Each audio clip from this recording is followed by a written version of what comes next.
So I wanted to take a moment to thank you all for coming tonight. My name is Liz Kirchhoff, and I'm an adult services librarian at the Barrington Area Library. And we really appreciate you joining us for our program in partnership with Chicago Living Corridors. A couple of quick notes before we begin. Please do mute your microphones and keep them muted. If you have questions during the program, you can add them to the chat box, and we'll save a little bit of time for those at the end. So definitely add those as soon as you think of them, and we will get to them. And as you heard a moment ago, we are recording this presentation. We put these on YouTube a week or so after we actually have the program. And once that is on YouTube, I'll email all of you the links. Now I'd like to go ahead and introduce Carol Rice. Carol has been restoring the native habitat on her property for 35 years. She's been involved with several conservation organizations, including the Wildflower Preservation and Propagation Committee, where she initiated the mentoring program, A Natural Garden in Your Yard, in 2005. She is the current president of Chicago Living Corridors. Carol? Thank you, Liz. And I wanted to also thank the Barrington Area Library for this partnership. And I also happy Thanksgiving, everybody. A little background on the Chicago Living Corridors. About 90% of the populated areas in Illinois are in private hands. Chicago Living Corridors' emphasis is to capture the enormous potential of these privately owned properties in the effort to create habitat corridors. The strategy is to interest local organizations whose members have native plantings on their property and encourage them to map them. These properties will be included on the organizational map and then on the area-wide map. This comprehensive map is the major accomplishment of Chicago Living Corridors. Each organization will have its own color. The website currently shows over 3,200 dots, and it serves to also direct interested individuals to local conservation organizations and provides resource information.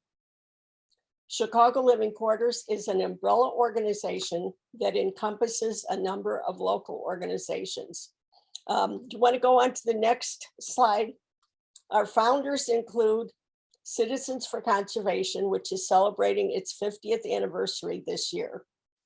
They are developing Habitat Corridors, a dynamic project to protect, restore, and expand native habitat. The Wildflower Preservation and Propagation Committee, about 35 years old, which founded a mentoring program, A Natural Garden in Your Yard, in 2005. It has worked with approximately 300 property owners since its inception. The Conservation Foundation is a nonprofit land and river protection organization founded in 1972. The Conservation Foundation developed Conservation at Home, which counts over 2,000 properties. Also included among our founding organizations are two Wild Ones chapters, West Cook Wild Ones and Northern Kane Wild Ones. Other member organizations have joined with the founders, and you can see a list of them here. That would be the additional participating organizations. And a number of them are implementing the Conservation at Home program. The map that you saw on the slide is a static map, but if you go to the website, you can explore an interactive map. And now to introduce our speaker tonight, who is Steve Barten, whose presentation will focus on the wildlife in his backyard, attracted after 25 years of clearing buckthorn and other invasive species and planting native plants. Using photography and trail cam videos, he will show 70 species of mammals, insects, reptiles, amphibians, and birds from his yard. A majority of the species are not birds. His message is focused on the benefits of restoration and encouraging others to improve the habitat in their own yards to achieve similar results. Steve Barten is a veterinarian, herpetologist, award-winning wildlife photographer, and experienced presenter at national veterinary conferences and veterinary schools. He and his wife, Patty, have been Barrington residents for most of their adult lives. Steve generously donates his photography in support of Citizens for Conservation and other nonprofits across the US for use in publications, social media, and fundraising auctions. His talk will highlight his photography and show the benefits of habitat restoration at a local level. And Steve, I hope I haven't missed anything important, but please fill us in if there's anything you'd like to add. Take it away, Steve, and thank you so much. Well, thanks for having me. And you didn't miss anything important, because people don't want to know about me. They want to see the animals. So yes, I'm a veterinarian, I'm a herpetologist, I'm a wildlife photographer, and for me, it is all about the animals. I'm not here to talk about habitat restoration techniques or how to choose native plants or what native plants will work in your yard. I'm here to talk about the animals. And I'm going to show you some 70 species of animals. It's all photos. I think I have 2 word slides in the whole deck. It's all animals, it's all photos, it's all videos. So if you like animals, you're in the right place. I think you'll be amazed how many different species there are. I think everyone's going to learn something. I think some of you are going to see animals that you didn't know existed. I think some of you are going to see animals you didn't know were in northeastern Illinois. And I think some of you are going to learn a little something about some of the animals we're going to talk about tonight. So I'm proud of my photography. All the photos in this talk were taken by me. All the videos are from my trail cams. They're all done in my yard except for the beaver videos. If you'd like to see more of my wildlife photography, my website is stevebarten.com. And I hope you'll follow me on Instagram at Stephen_Barten. That's Stephen with a PH, Barton with an EN. So how did this talk all start? I'm posting my wildlife photos from my backyard on social media almost every day. And I'm always getting comments like this. What are you, Dr. Doolittle or something? How do you get all this wildlife? And part of it is that I have been restoring my property for 28 years. But part of it is I'm looking for the wildlife. So in my office upstairs, it looks out over the backyard and the woods behind the house. I've got my camera set next to the computer. So when I'm working, if I see any action or motion, I can grab my camera and start taking pictures right through the window. Our easy chairs in the living room are facing out to look out the windows, not in. And so as we're working, as we're reading, if we see anything, I'm able to grab my camera and snap some photos, and we appreciate it. The game changer was getting a trail cam. And I chose a Browning. There are a lot of good ones out there. And the reason I chose this one is one of the reviews said, the person wanted to get a trail cam to find out what was stealing his vegetables from his vegetable garden. And it turns out that it was his next door neighbor and her daughter. And I figured if people can't see the infrared on the trail cam, it's not going to bother the animals too much. And so that'd be a good choice for me. Well, it turns out coyotes can see the infrared, and they absolutely react when it comes on. It's motion triggered. And so it comes on, the coyotes usually startle and run the other way. What's interesting is the deer are very curious of the trail cam. There's something new on the trail that they go down every day. And so they often come right over and sniff it, and sometimes even knock it down, but they're not bothered by it at all. So this is what I'm going to show you tonight. We're going to start with, I'm just going to briefly describe the habitat restoration we've done in our yard. Then I'm going to talk about the mammals, the insects, the reptiles and amphibians, and the birds. So I'm going to start strong, and I'm going to finish strong with the things that people like most. So we live in one of the villages that make up Barrington, which is one of these suburbs about 35 miles northwest of Chicago. And we have a little lake in our community up here in the right. Our side, the west side of the lake, we have one main road that goes by, and there are just 3 ways to get in up here, and it's not a through street. So that means only residents drive through the neighborhood. There's very low traffic. People don't go through to get anywhere else. And we have this one big wooded block, and our property is this southwest corner where we have woods behind our house. We have woods on each side and a little bit of woods in front. We do have a little bit of lawn in front, a little bit of lawn in back. We do have a swimming pool that some of the wildlife interacts with, but we're blessed with woods around us. What's interesting is I found this aerial photograph that was taken in 1939. And you can see our neighborhood lake. It was created by a dam down here. You can see our wooded block that has original woods that were never logged. And then you can see there's an open pond. Here's our property right here. That woods behind us in 1939 was an open pond. And since then, it's filled in with silt and trees have grown up in it. So it's low, it's boggy, it's owned by the village and no one will ever build a house there. So we have a little over 2 acres, but we have a little bit of woods behind our house as well. And when we moved in, it was a solid wall of buckthorn and we didn't really know what to do. And everything we learned through Citizens for Conservation. So this is a group of volunteers in the Barrington area. They're celebrating their 50th anniversary this year. They've acquired almost 500 acres of open land in the Barrington area, and they've restored it by removing invasive plants and planting native plants. And the way that you learn about habitat restoration is you work with people who are doing it. And because it's all volunteer, they do have work days. It's only 9 until 11 in the morning on Thursdays and Saturdays. And it ends, so it's not an overwhelming long thing. You might be clearing buckthorn, you might be planting sedges, you might be collecting seeds, you might be cleaning seeds, you might be sowing seeds, but you're working with people who understand the plants and the habitat and you're learning from them every time you're out there. They also have native plant sales, which is a great place to get native plants for your particular yard. So you can follow them on Facebook, you can follow them on Instagram. When we moved in, the woods around our house were a solid wall of buckthorn. You couldn't even walk through it. You could find a deer path and scrunch down and work your way through. It was so thick that the previous owner had actually cut a path into the woods, and about 50 feet in, they made a clearing and put a chair in there for a meditation spot. And you could sit in that chair and look back at the house and not see it because the buckthorn was so thick. So we've been clearing it, obviously with the help of my family, my lovely wife Patty and my kids when they were still at home. And we'd remove the buckthorn, then garlic mustard grew in, we removed that. Here you can see the edge of our property where it's still all buckthorn. Here you can see where it's all open and clear. And we uncovered a surprising number of little things like apple trees and little oak and hickory saplings.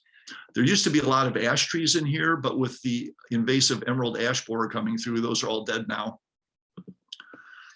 We've made 4 permanent brush piles and we consciously leave them there as habitat for the wildlife. We still collect the branches that come down, and it's an amazing number of branches that come down. In that low swampy area, the box elders that grew up kind of weedy trees, they tend to fall over a lot. So we do burn, we're allowed to burn in the spring and the fall, but we keep 4 brush piles just for habitat. And the wildlife uses it. So here's a trail cam video of a possum coming out from one of those brush piles. I knew he was there because I saw his footprints in the snow and set my trail cam up to catch him when he came out. Here's the woods all cleared and open on one side of the house.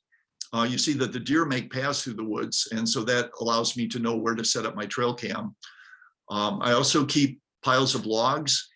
Some of the dead trees, if they're too close to the house and might endanger the house if they were to fall, we'll cut those down. But typically we consciously leave the dead trees up as habitat for woodpeckers that are make nest cavities and squirrels and things like that. In uncovering all the buckthorn, we found a few remnants of native plants that were pretty spectacular. There was this patch of pen sedge, and we've collected the seeds and moved them around. We found 2 little patches of mayaples and we spread them around. Now we have multiple patches throughout the property. There were some bluebells and now we have more. There were a few Dutchman's breeches and trillium. Boy, the deer like those. If we don't have a screen over those, they're not gonna make it. There are a few bloodroots and those have propagated very nicely and spread around. They're the earliest bloomers. A little bit of toothwort, and we find some morel mushrooms near the apple trees every once in a while in the spring. There's a low area in front of the house that becomes a vernal pool. It fills up with snow melt in the spring, and then the toads and the frogs will like to breed in there, and the wildlife will like to drink in it. The deer will like to play in it, but it will dry up by mid-August. And so I wanted a water feature for the wildlife, so I put in a plastic pond. It's about 5 feet long by 2.5 feet wide. It's about 2.5 feet deep. I just dug a hole and put it in. I didn't bother with any filters or electricity because all that requires maintenance. You have to winterize the filters and things like that. Initially, it was pretty barren around it. I planted sedges around it. Initially, I put some non-native water hyacinth in there. I don't do that anymore. I'll go down to a vernal pond at the end of the block and get a bucket of duckweed and native plants and put it in every spring. It does fill up with leaves and get stagnant over the winter. So in the spring, I just bail it out with a bucket and fill it up with a hose and it's good to go. I put some driftwood in there so the frogs have a way to get out. So over time, mosquito dunks. You don't want mosquitoes breeding. Mosquito dunks you can buy in any hardware store. It's a biologic that targets mosquito larvae, but doesn't harm frogs or tadpoles or fish. I have a friend who's a biologist in Southern Illinois who has a frog pond and specifically raises frogs and tadpoles. He uses mosquito dunks and says the frogs do just fine, and I've had no problems. So you can see how the sedges are growing up around the pond. The wildlife comes and drinks from it on a regular basis, and it's fun to look out the window and see them using it.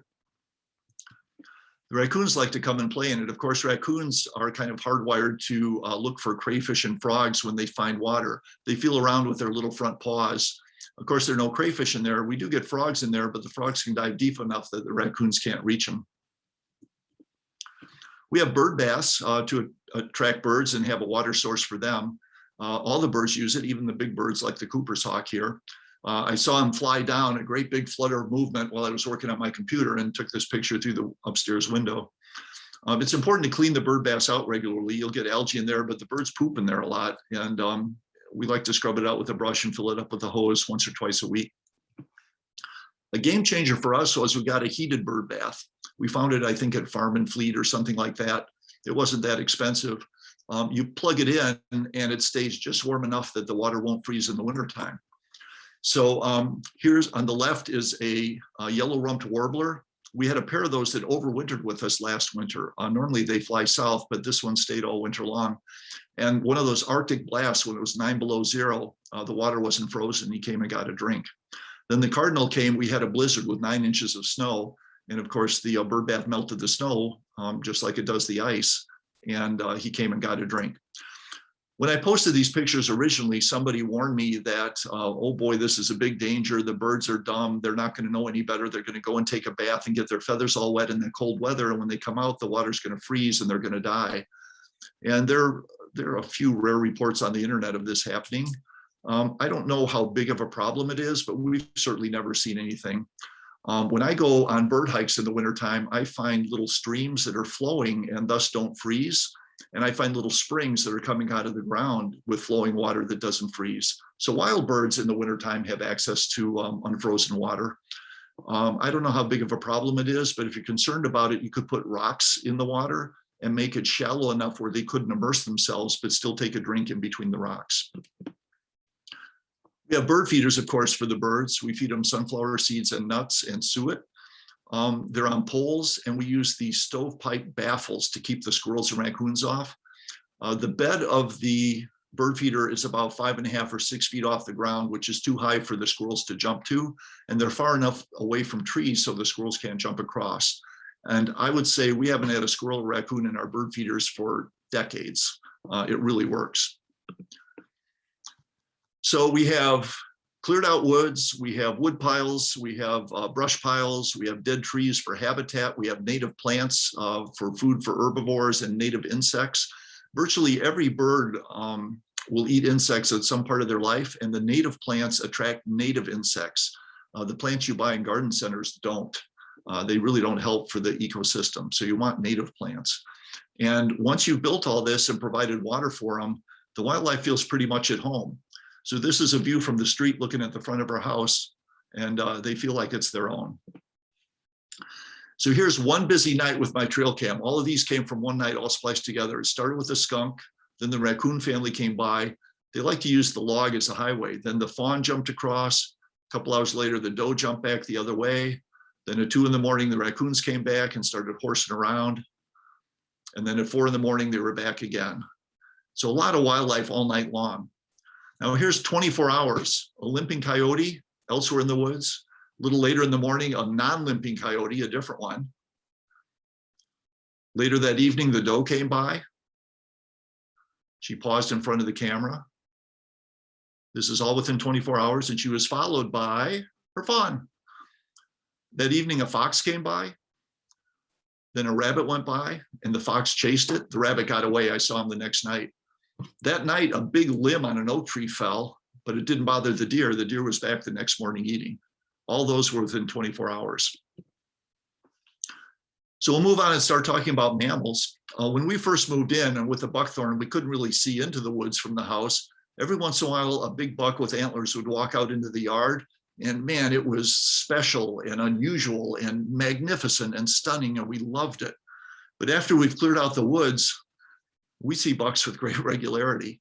All fall, all November, all December during the rut, they're coming through our yard. We see them almost every single day. Usually there's one great big guy, big muscular with antlers, huge antlers. Usually there's one just a little bit smaller, maybe 1 year younger, not quite as big. And then usually there's 2 or 3 kind of teenage bucks with either spike antlers or little forked antlers. When the big bucks come, the other ones give ground and let them kind of take over. When they feel comfortable, they rest. Here's one waking up in a morning sunbeam. He'd slept in the yard all night long. Here's one in the upper right who came and took a little siesta in the afternoon. And the one in the bottom came walking out just as it was starting to snow, and he laid down in the front lawn. That's the road behind him. He's visible from the road. And he just laid there in the snow as the snow came down and started to cover him a little bit for about an hour. We get him on the trail cam. Pretty magnificent. And we see the rut in full action. The does are running away from the bucks. Uh-oh, here he comes. They're getting away, and here comes the buck chasing them. We see those almost every day, and sometimes different pairs, different bucks and different does, all through November and December. The does are usually solitary with their fawns in the spring and summer, but in the fall, they'll gather into small herds, usually 8 to 12 in our neighborhood, and they'll come through and they'll just mow down all the plants they can find. The footprints in the snow in our back lawn show how many come through. It looks like we're raising cattle or something. There's so many deer that come through. And you'll find lists that list deer-resistant native plants that you can plant and the deer won't eat them. And I'm here to tell you the deer do not read those lists, and they'll eat whatever they want. And sometimes they'll eat plants off those lists. Sometimes they'll let them be, but it's really up to the deer what's going to survive in your yard. But we kind of put up with it because it's kind of fun to see the deer and to see the fawns in the spring. Here's a hydrangea bush by our back shed, and this is how it looks all summer long. Bare sticks sticking out because the deer have been grazing on it on an almost daily basis. Little green leaves that are trying to sprout, trying to replace the ones that have been eaten. It just looks moth-eaten and disheveled the whole time. And then, of course, the bucks make these antler rubs on saplings. They do that in the fall to show that there's a big buck in the area, both as an advertisement for the does and as a warning to the other bucks that they might have to contend with him if they come into his territory. So the problem is they can kill small trees. And so we've been forced to either wrap or put wire cages around the trunks of the little saplings, like the small oaks that we're planting, the small hickory trees, and things like that. Here's a quick video to show just how fast a deer can decimate your garden. Look how many leaves he eats in just a second. That's a plant that you just paid $10 for, and it's gone just like that. And obviously in a few minutes, they can wipe out a big area. And if you think your plants up high are safe, they'll rear up on their hind legs, and they can eat things up to 6 feet off the ground. So it's the price you pay for having wildlife. We have leash laws, and we're not supposed to have dogs running loose in the neighborhood, but some of our neighbors are less conscientious than others. And in theory, that neighbor has an electric fence, but her dogs are loose all the time. And I get videos like this, and it's kind of upsetting. And of course, in the spring, the fawns come, and they're just adorable. And the way it works is when a fawn is born, it's kind of spindly and wobbly, and it can't keep up with the mother as the mother forages. It can't run away from predators very well.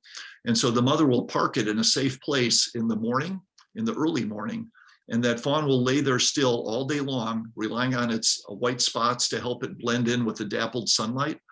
And it has almost no scent at all, so it won't attract predators. As long as it stays still, you'll hardly notice them. And then the mother will come back at dusk and retrieve it, and walk more slowly in the dark when things are safer. and the little fawn will follow the mother at night. So the problem is people find them, and we see them with some regularity, not every year, but we find them in the woods, we see them in the lawn, we see them up next to the house. This is over several years to get these photos. But people will find a fawn like this in their yard and think it's an orphan or it's abandoned and it needs to be rescued, and they'll pick it up and they'll put it in a dog crate and they'll try and call a wildlife rehabilitator to, nurse it back to health and take care of it. Boy, that's the wrong thing to do. It's just fine. Mom is going to come back and get it in the evening. Please leave it alone. Stay far enough back. I know you're going to want to go take pictures of it. These are all taken with telephoto lenses. If you get too close, you're going to scare it and it's going to, run, and it's not going to know where to go. You don't want to stress it like that. Walk your dog on the other side of the house on a leash. Come back the next morning and it's going to be gone. And here's proof. Here's mom with a little fawn, only a day or two old, following her, wobbling along behind her. So we love seeing the fawns in the yard because they're so cute. Sometimes they hang out with mom. Mom's always nearby. Once they're able to walk and keep up with her, they scratch their ears, they munch on the leaves. Usually we see twins. Usually we have about 3 does in our yard that have fawns every summer, and usually one of them has twins. It's fairly common. And if one fawn is cute, 2 are twice as cute, and they play with each other and they chase each other. And sometimes they get the zoomies and they go just tearing around in big circles while the mother stands there and watches them. And even less commonly, we get triplets. I read that about 18% of the time, if there's adequate food and water, a white-tailed doe will have triplets. And if one is cute, man, 3 are really cute. We catch them on the trail cam. We'll catch them in the evening, following along behind mom, checking things out, keeping track of each other. And we see them in the daytime. Same trail cam, same group of triplets. And they're curious to the camera too, sniffing and checking things out.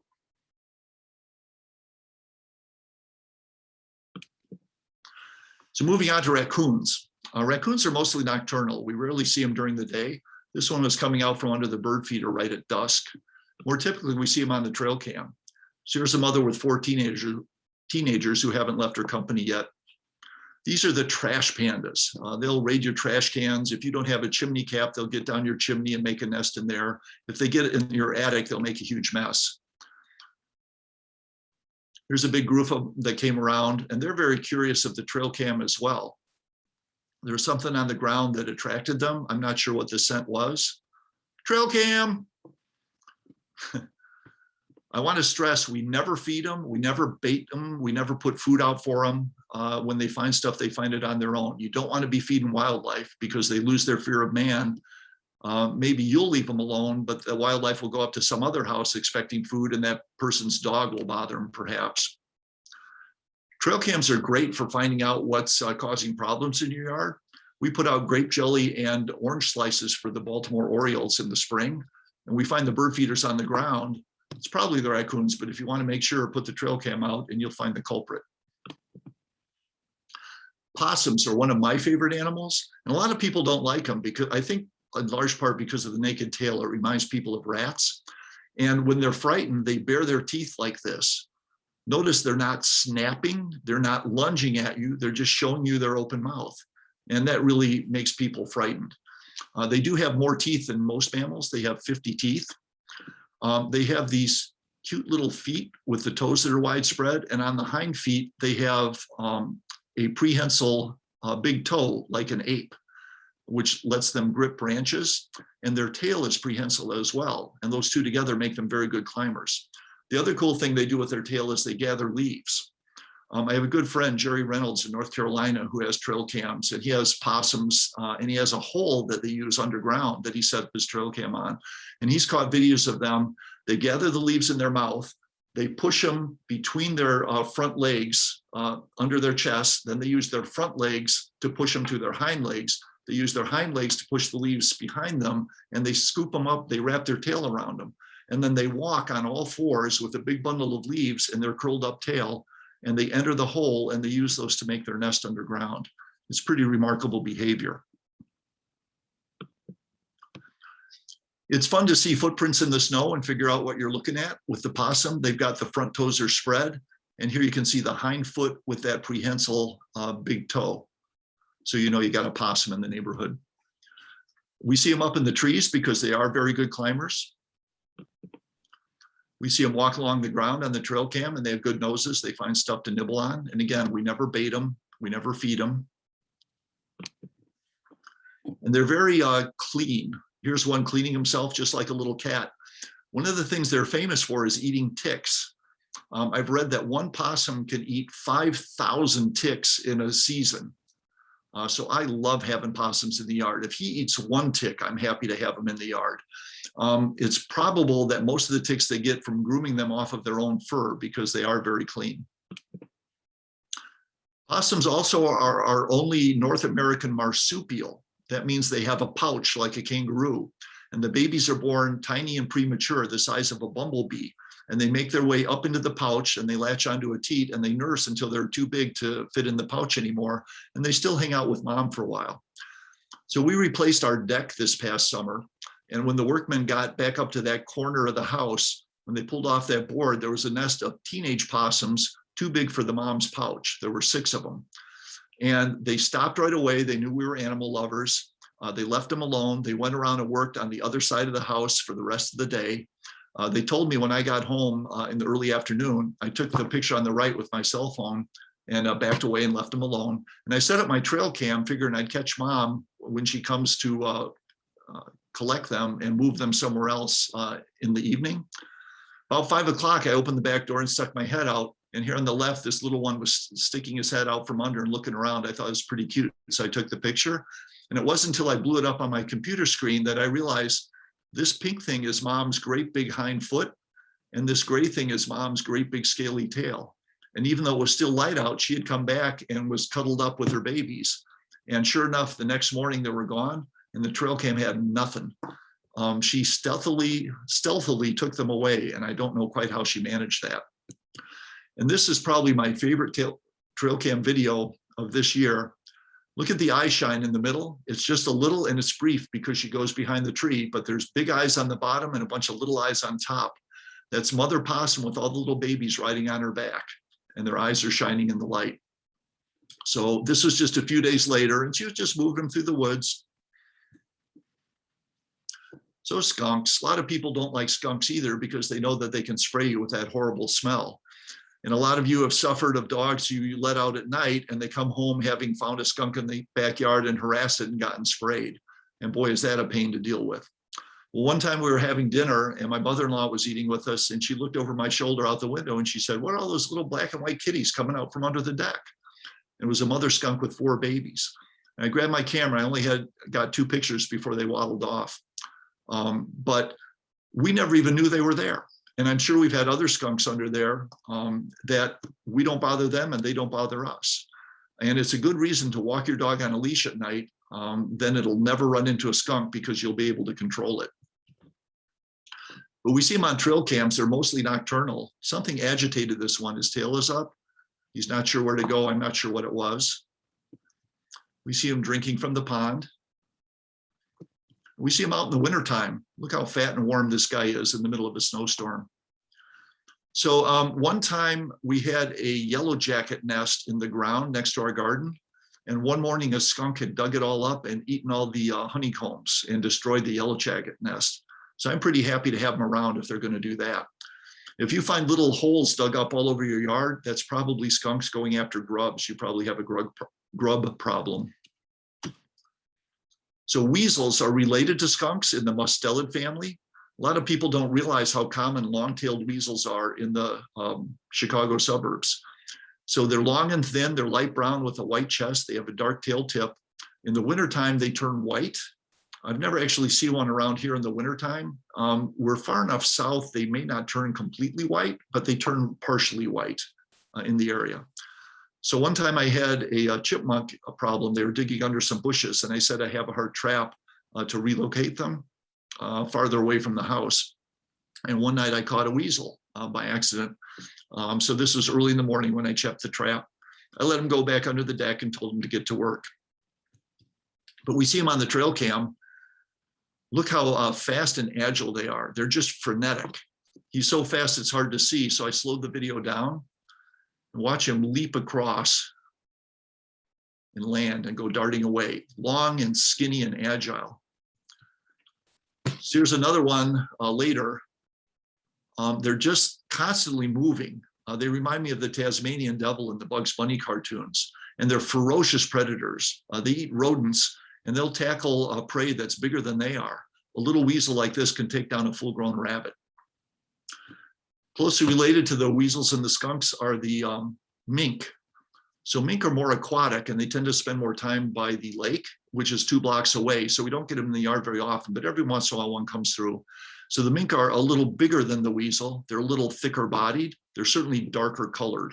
They're more dark chocolate brown, and they're not so frenetic in their activity, but they are voracious predators.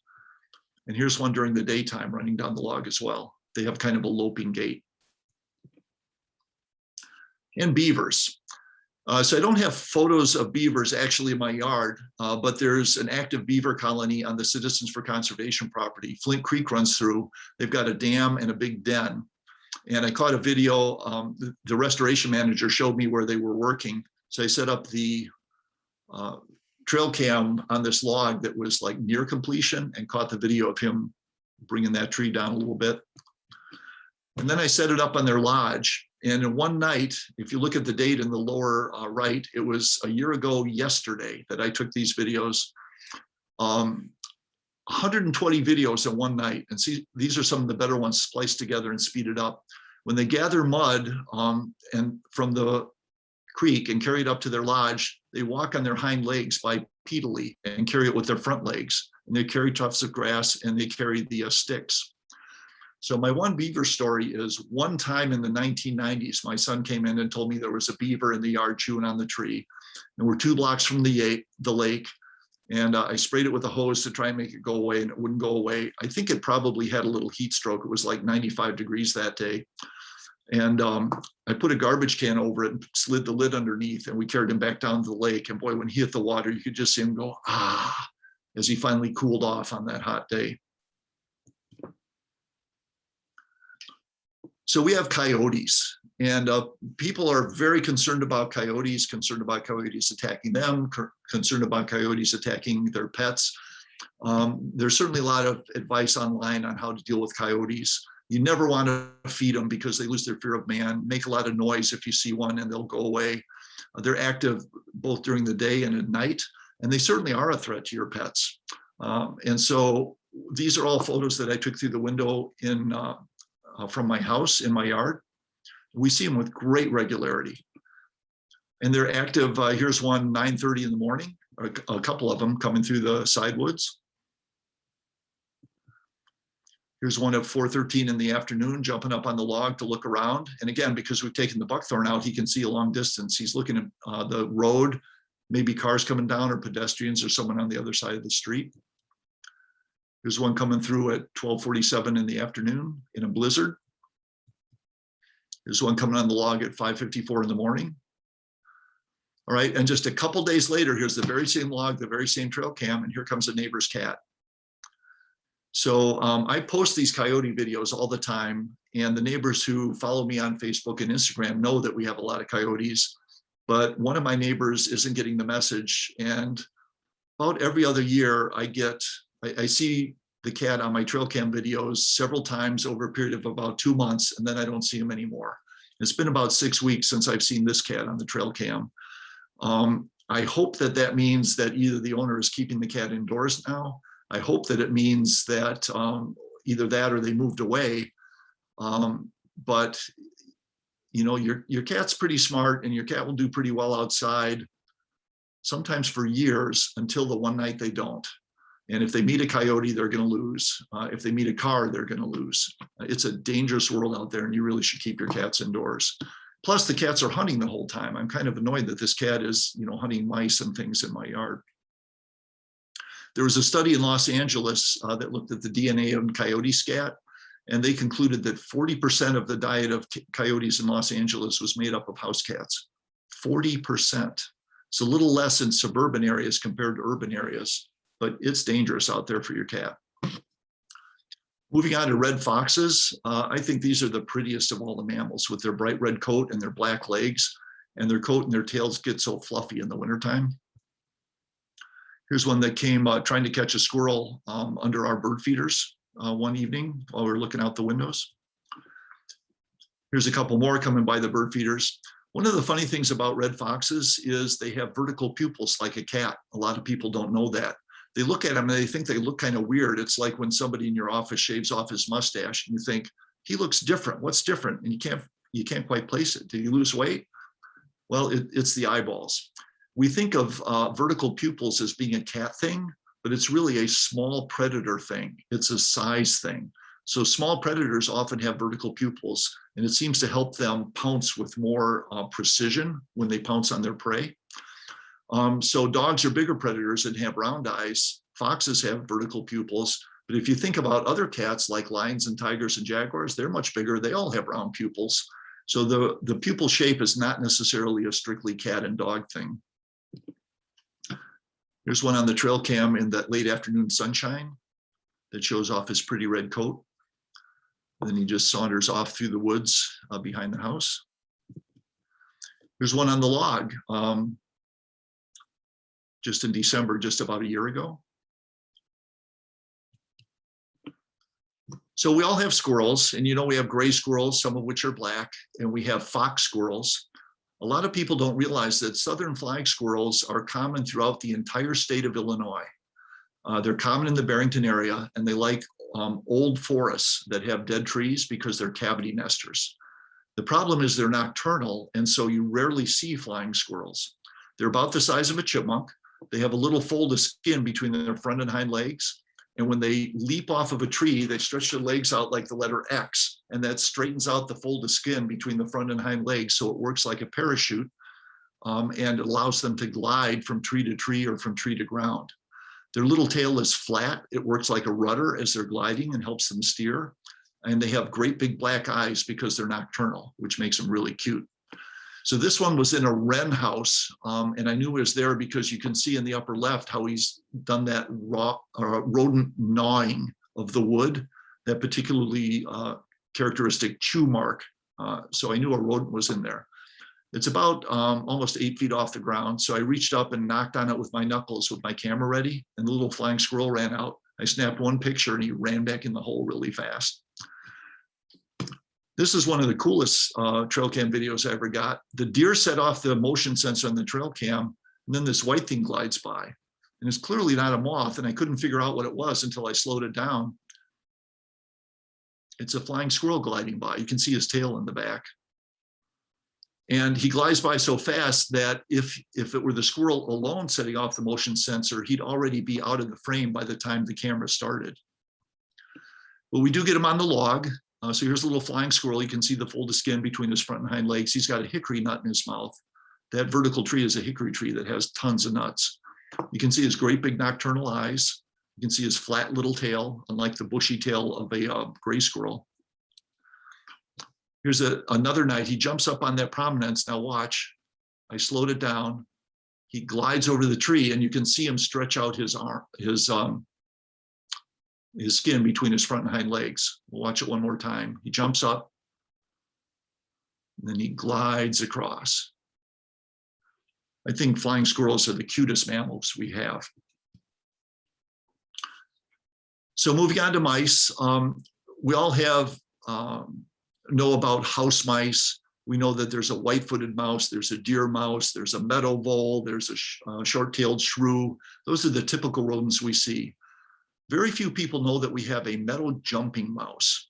And unfortunately, one time I found a dead mouse in the pool. It had fallen in the pool and drowned. And when I fished it out, look at those hind legs.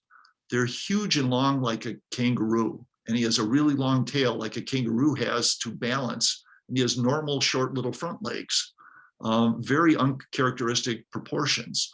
And the jumping mouse jumps and leaps like almost like a kangaroo rat out west.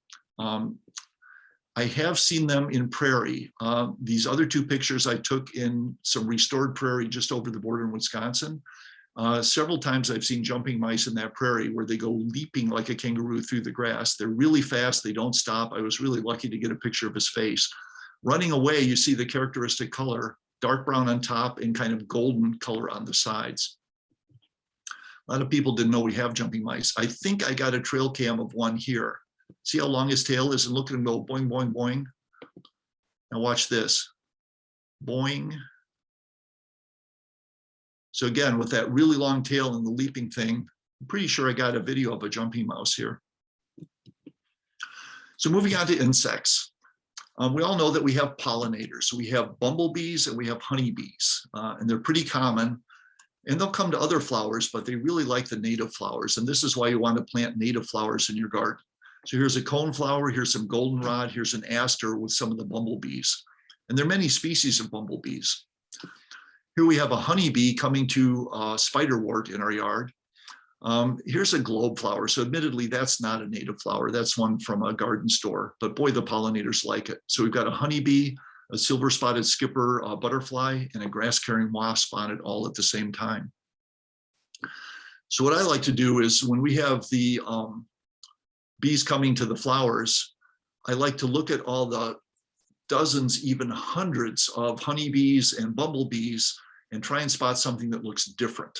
And if it looks different, I try to notice its characteristics and see if I can identify it. So here in the upper left, we have a grass carrying wasp. It's a big wasp, about 1.5 inches long. It's black with a narrow little waist. What they do is they carry grass, dead grass, to make their nests.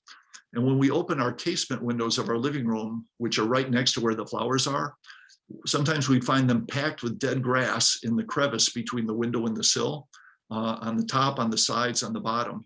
And we find little dead green grasshoppers, like inch-long katydids, in the dead grass. So what these wasps do is they'll sting the insect and paralyze it and lay a single egg on the dead insect. Then when the egg hatches, the larvae will eat the paralyzed insect as it grows before it forms its cocoon and turns into an adult wasp. Interesting behavior. This smaller wasp, about the size of a honeybee, again, that's on a non-native flower, that's garlic chives, but boy, the pollinators love it. Hundreds of them come to the garlic chives. So we do allow one little patch of garlic chives to go. This black wasp has a yellow collar and a yellow first segment of its abdomen. It's a 4-toothed mason wasp.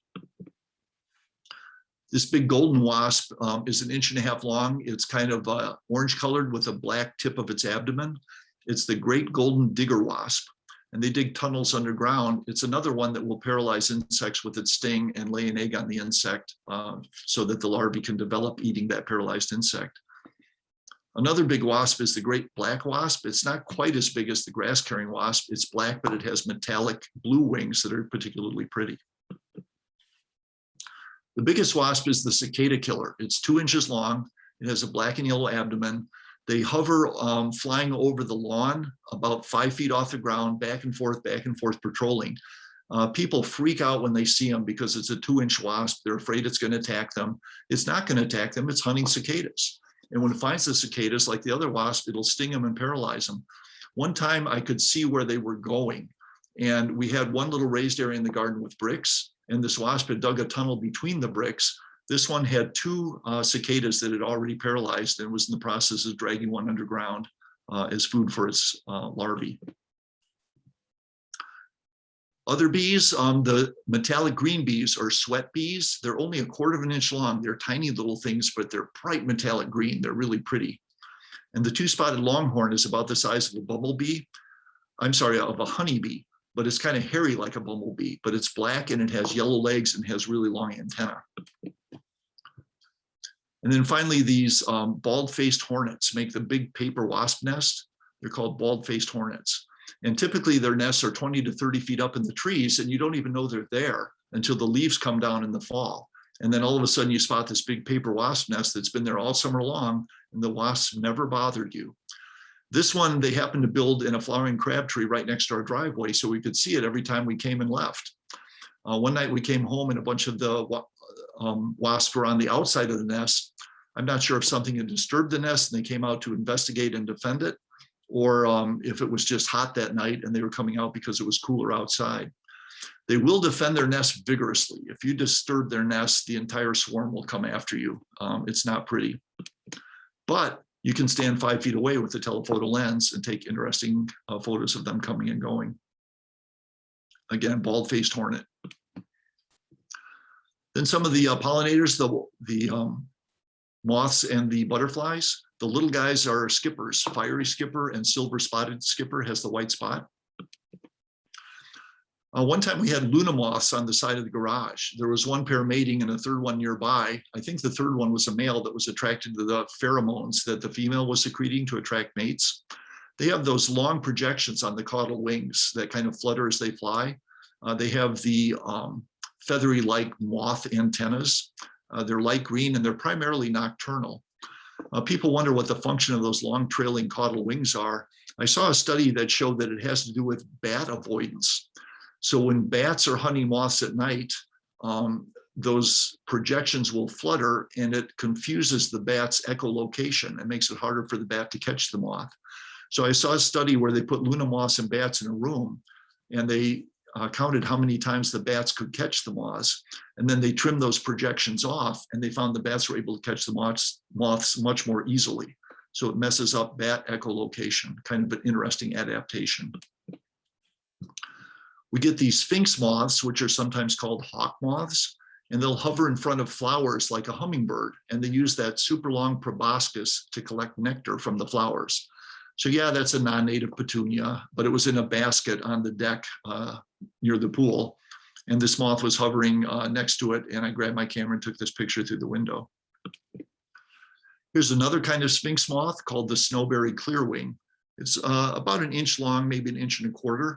It's colored like a bumblebee, so it's a bumblebee mimic. So hopefully predators will think that it might be able to sting them and will leave it alone.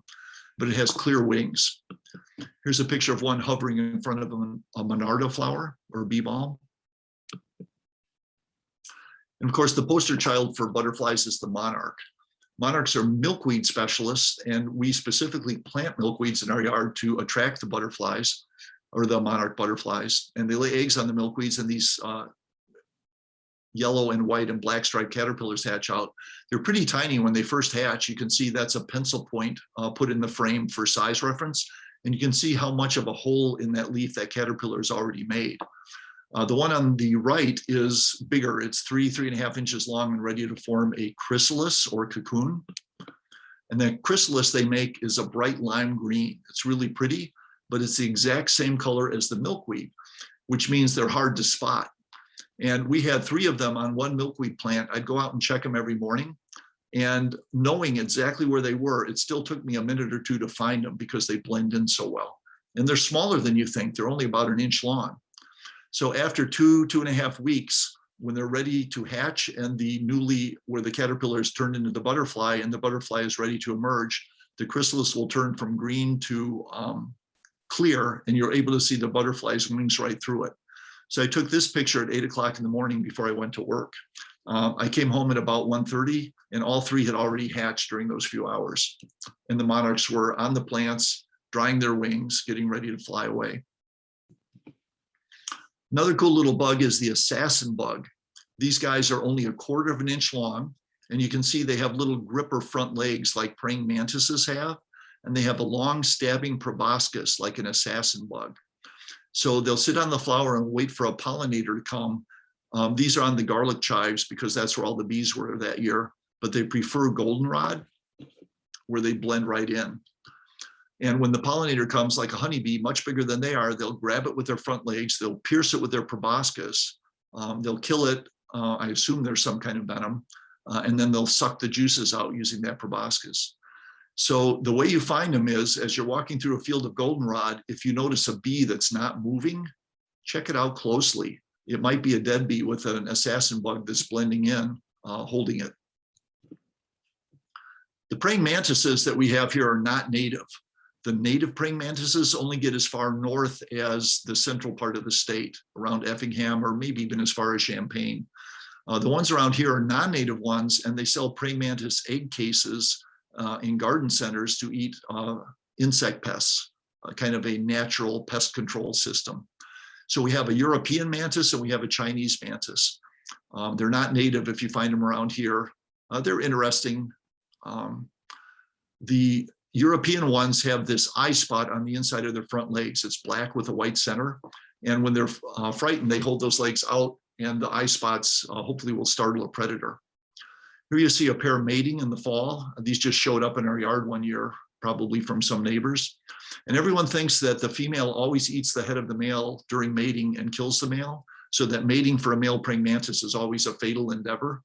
But in fact, that's mostly a captivity issue. In captivity, it happens a lot. In the wild, it's pretty uncommon, probably 10% of the time or so, if that. So it's not automatic that the female always eats the head of the male during mating. The Chinese mantis lacks those eye spots, and it's a little bit bigger. It can be 4, 4.5, pushing 5 inches in length. I really like spiders, and I like these black and yellow garden spiders.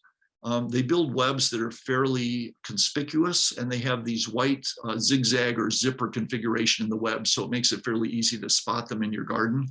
When I spot them, it makes me think my garden is doing really well, that it's a healthy garden, that we don't have too many pesticides or insecticides. The females are chunkier, the males are a little skinnier. Here's one eating a leafhopper. Moving on to reptiles and amphibians. These are my favorite. By far the most common reptile and amphibian we have is the American toad. It's a toad, not a frog. It has these little glands on its back. We find them in the lawn, we find them in the pool. We have little things so they can climb out, and I'm checking the pool every morning. We find them in the woods. They're real common, and they love that vernal pond in our front yard. They'll sit around the edge and they'll mate. A lot of people don't like the noise because it's really loud at night, but we think it's quite beautiful. The other really common frog is the chorus frog. It's called the boreal chorus frog. It used to be called the western chorus frog. They're only 1 inch long. They're light brown with longitudinal dark brown stripes. And they call from literally every roadside ditch that has water, every little tiny pond, every little puddle. They only need a puddle literally 5 feet in diameter to mate in. And they'll call from spring into the middle of summer. So it's by far the most common frog. And if you hear frogs calling, this is probably what you're listening to. If you get too close, they stop calling. They're only 1 inch long and they're pretty hard to spot. But if you're patient, they'll start calling again if you hold still. We have gray tree frogs in the area. These are far less common. They're tree frogs with little toe pads. They stick on things, they climb in trees. I've seen them maybe half a dozen times in the 28 years we've lived in this house. When they first transform from tadpoles into froglets, they're tiny and they're light green. When they're really young, they're light green. They can change color depending on temperature and humidity and probably emotions. But they can be light green, they can be dark green, they can be light gray, they can be dark gray. Very often the big adults are light gray and then they'll develop dark gray irregular blotches on their back so that they blend in with the trunk of an oak tree very nicely. Green frogs are the most common true frogs. That's its name, green frog. It's kind of a mottled, dull green. The males often have a light colored upper lip, but you'll see that in bullfrogs sometimes as well, which is a different species, and that's not characteristic. What is characteristic is they have this dorsolateral fold in their skin. So see this fold of skin coming from their eye, coming 2/3 of the way back to their hip. Here on this one, you can see the fold of skin here. That signifies that it's a green frog. Here's a bullfrog. Bullfrogs, oh, and the green frogs find that little plastic pond every summer. They're the most common true frog. Bullfrogs are less common. They like the lake better and they stay down by the lake, but they'll move around a lot during rainstorms. And so occasionally we'll see them in our pond. Occasionally I'll see them in my pool. They lack that dorsolateral fold. That fold in a bullfrog wraps right around the eardrum. It does not extend down the back. So this is the eardrum, this flat thing on the back of the head. In a male, the eardrum is a much larger diameter than the eyeball. So this one is a male. In a female, the eardrum and the eyeball are the same diameter. We also get leopard frogs. Leopard frogs have leopard-like spots. They're a grassland frog. We see them on the prairies in the restored Citizens for Conservation habitat all the time. I see them in my lawn, but I never see them in the woods. They like grasslands better, but I do find them in my pool in the spring every once in a while. There are only a couple salamanders in our area. There's the tiger salamander and the blue-spotted salamander. Boy, back in the 60s and 70s, tiger salamanders were very common in the Barrington area. But with more and more development, more and more housing developments, they've lost many of their breeding ponds, and more use of insecticides. Tiger salamanders are pretty rare now.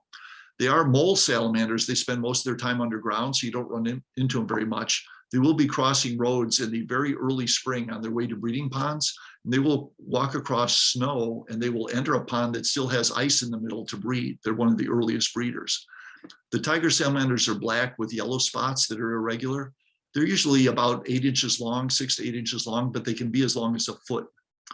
The blue-spotted salamanders are smaller. They're only about 3.5 inches long, and they're black with light blue spots. I found one blue-spotted salamander in the pool once in 28 years. They're very uncommon in this area. I do know of a pretty good population in a nearby village, but not right in our neighborhood. Turtles, of course, are more common in the lake, and that's 2 blocks away, but the females will wander around looking for places to lay their eggs. So we find like painted turtles. Here's a female looking for a place to lay her eggs in my driveway one day when I came home from work. And we see snapping turtles walking around the neighborhood. The females come out looking for places to lay their eggs. And my neighbors are always calling me complaining, there's one in my yard, what do I do? Again, like the fawn deers, just walk your dog on a leash on the other side of the house. She'll lay her eggs and she'll be gone in a few hours. You got nothing to worry about. And people freak out when they see him crossing the road. You know, it's a snapping turtle. It's going to bite me. What am I going to do? Well, it's a turtle. I mean, it's not like it's going to chase you. You can walk backwards and be faster than the turtle to get away from it. They will snap and defend themselves. But the thing is, they know where they live. They know where their territory is. If you move them, they want to get back to their home territory. One time a neighbor found one, a neighbor who lived right on the lakefront, and it was in the water right next to his shoreline, and he was afraid it was going to attack his kids and his dog, and he wanted me to move it. And I said, no, it's not bothering anyone. You know, it's not going to bite you. It's not going to attack you. It knows when you come around, it's going to defend itself and run away. It doesn't want a confrontation. And he said, no, if you don't move it, I'm going to kill it. So I said, fine. And I moved it to the other side of the lake and put it in. Half a mile away, maybe a mile away. In 36 hours, it was right back in the same spot. So what that means is when you find one crossing the road and you look around, you don't see any water nearby, you think, oh, it needs water. I know where a good pond is. I'll move it to a pond where it'll be much happier. But you moved away from its home territory, and it's going to try to get home, and it's going to cross other roads trying to get home, and its chance of getting hit by a car are much greater. So imagine if your grandmother was crossing a street and a Boy Scout was going to help her across. And instead of helping her across to the other side where she wanted to go and where she knew the neighborhood, he put her in the car and took her to the other side of town. Imagine how disorienting that would be. So if you find a turtle crossing the road, help it across in the direction it's heading and leave it there. To pick up a snapping turtle, never pick them up by the tail because they're so heavy you can injure their tail. It's too much weight to hang from that. And of course, if you come from the front, they will defend themselves and snap.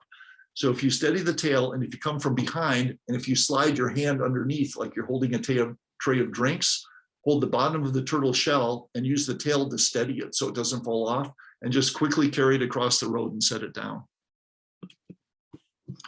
We have snakes. And if you remember one thing about tonight's talk, this is the one thing I want you to remember. There are no venomous snakes in the Barrington area. There are none. There never have been. If you think you saw a rattlesnake, if you think you saw a copperhead, you misidentified a harmless snake. What we do have are garter snakes. Garter snakes are black or dark green with long yellow stripes. They're perfectly harmless. They eat worms and frogs and fish. We have fox snakes. Oops. Oh, I went too far. There we go. Fox snakes are a type of rat snake, not a type of rattlesnake, but a type of rat snake because they eat rats and mice. They're related to corn snakes that so many people keep for pets. Look at the tip of its tail down here. It's a nice sharp point. The problem is they will vibrate their tail when they're disturbed and frightened. They don't have a rattle, but they'll shake their tail. People see that shaking tail and they assume it's a rattlesnake and they kill it with a shovel. Fox snakes can get to be 4 feet long. One fox snake can live to be 25 to 30 years old and can eat over 1,000 rats and mice in its lifetime. That's a tremendous predator to control vermin. You don't want 1,000 rats and mice in your yard. So if you see one of these, please don't kill it. Sometimes they have a palish head without any markings on it. And people see that pale head and say, oh no, it's a copperhead. We don't have any copperheads in the area either. Copperheads only get as far north as central Illinois. So if you see something and you think it's that, it's not. Here's a younger fox snake. It's a little brighter colored. And here's a milk snake. It looks kind of similar, but it's thinner, it's shinier, and it's smaller. It's a little brighter colored. It has more red in its pattern. Milk snake is related to a king snake. They will eat other snakes. They will eat rodents. Notice too, its tail comes to a nice sharp point with no rattle, and it will rattle its tail like a rattlesnake. But it's not a rattlesnake. It's perfectly harmless. It's a good snake to have around. The young are much redder. See how this new hatchling has a lot of red in its pattern, and they turn more brown as they get older. And they're kind of shiny compared to the fox snake. Look how the flash is reflected off of both of these snakes. I use flash photography here.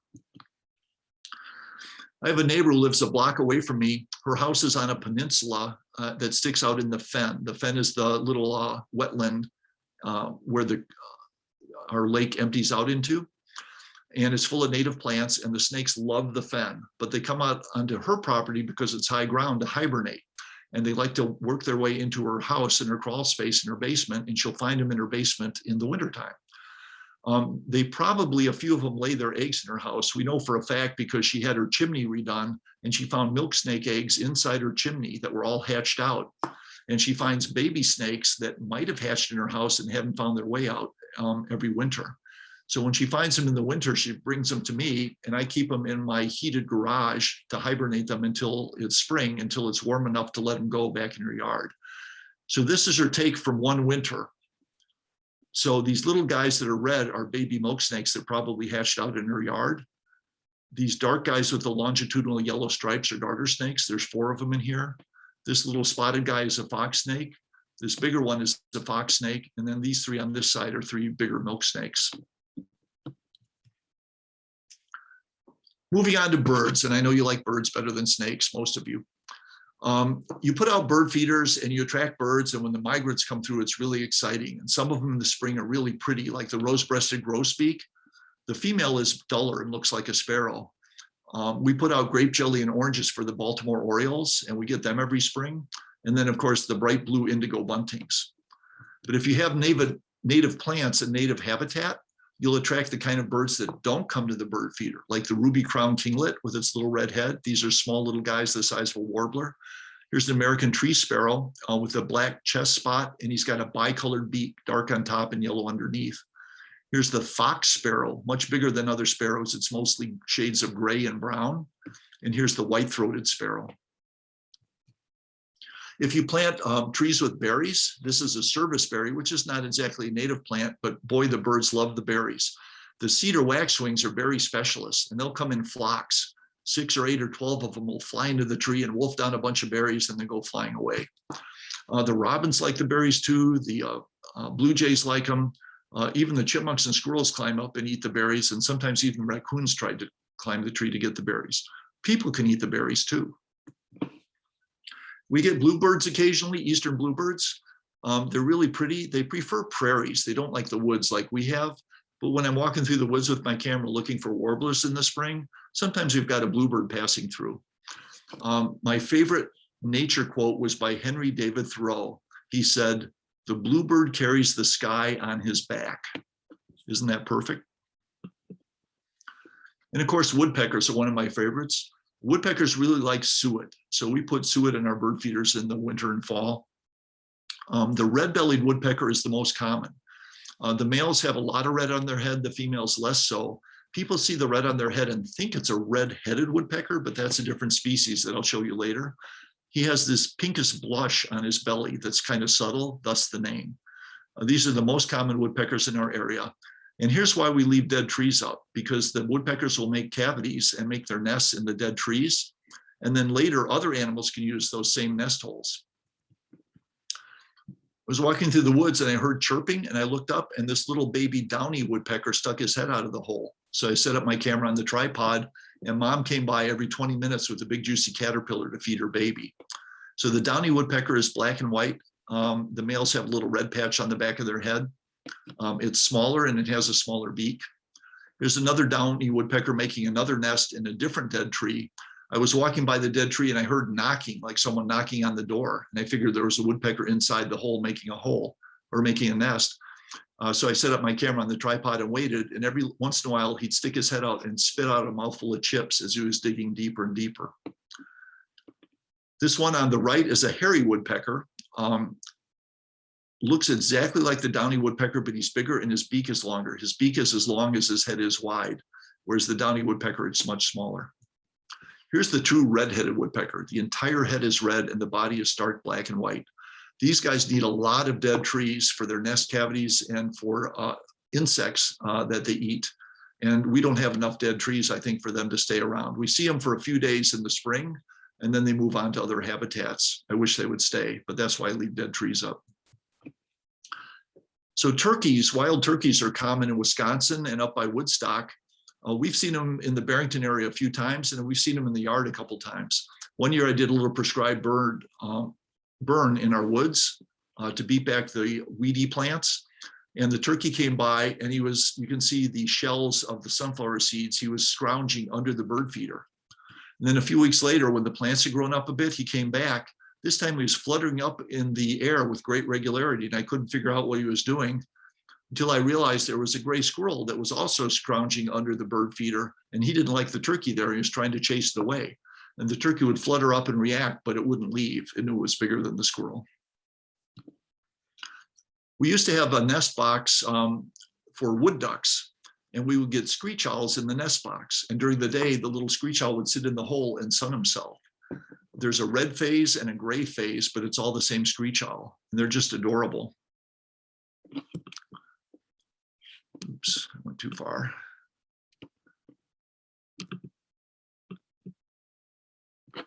Oh. Sorry, I'm going the wrong way.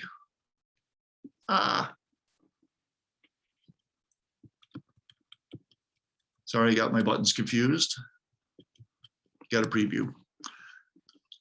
So anyhow, the tree with the screech owl box fell over. So we put up a different screech owl box and had a few screech owls in it. The problem is keeping the squirrels out.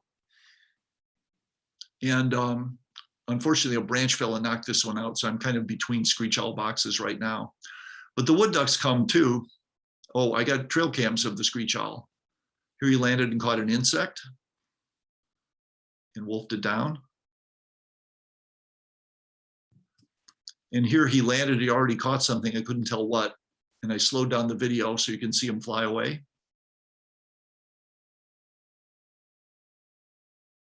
But adorable little owls.